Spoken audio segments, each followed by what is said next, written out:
Pas un seul homme, pas même Paul, ne peut soupçonner tout ce qu'il doit encore connaître. Paul recevait constamment plus de lumière, et cela depuis qu'il avait été appelé. Il avait reçu quelque chose de précieux et de riche au début. Mais plus tard, il a été montré des choses inexprimables. Il entendit des paroles ineffables qui n'est pas permis à un homme d'exprimer, 2 Corinthiens 12:4. Il croissait dans la connaissance. Mais pourquoi? Parce qu'il était un homme qui usait de violence. Dieu nous rencontre lorsque nous avons de telles dispositions. Avec celui qui est pur, tu te montres pur. Avec le pervers, tu agis selon sa perversité. Psaume 18:27. Dans son principe, cela signifie que Dieu agira envers vous comme vous aurez agi à son égard. Dans le royaume, il y a des choses très grandes que nous ne soupçonnons même pas. Nous devons y croire. Il y a pour nous tous beaucoup de choses que nous devons connaître, plus que pour n'importe qui d'autre sur cette terre, que même pour les chrétiens les plus avancés. Croissons dans la connaissance du dessein de Dieu. Paul savait cela. Dans sa lettre aux Philippiens, il le rend explicite. Même à la fin de sa vie, il doit encore le saisir. Il réclame encore la connaissance afin de connaître Christ. Philippiens 3:10. Il y a encore beaucoup plus à connaître. Est-ce que vous croyez cela? Allez-vous permettre que votre vie soit circonscrite par simplement ce que vous connaissez ou par la mesure de ce que les autres gens ont pu connaître? Il ne doit pas en être ainsi.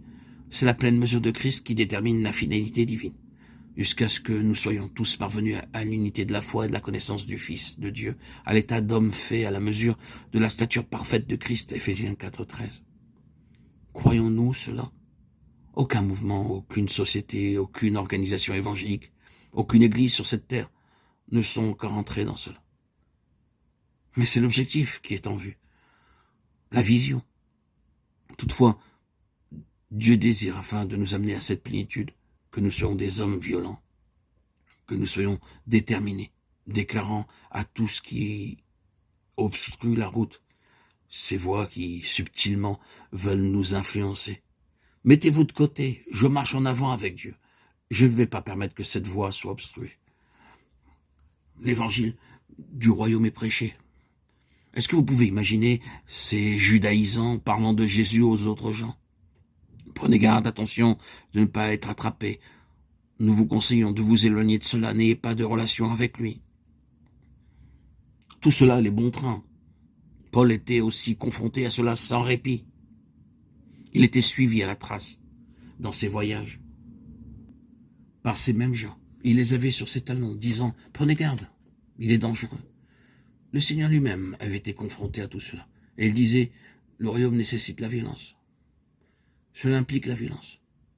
Vous n'y entrerez pas et vous ne croîtrez pas dans la plénitude, à moins que vous ne soyez de ceux qui usent de violence à l'égard de tout ce qui prend position contre le plein dessein de Dieu révélé en Christ.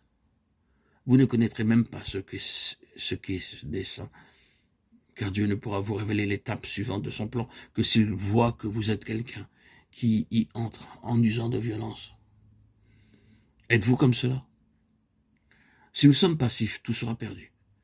Si nous sommes déterminés, tout sera possible.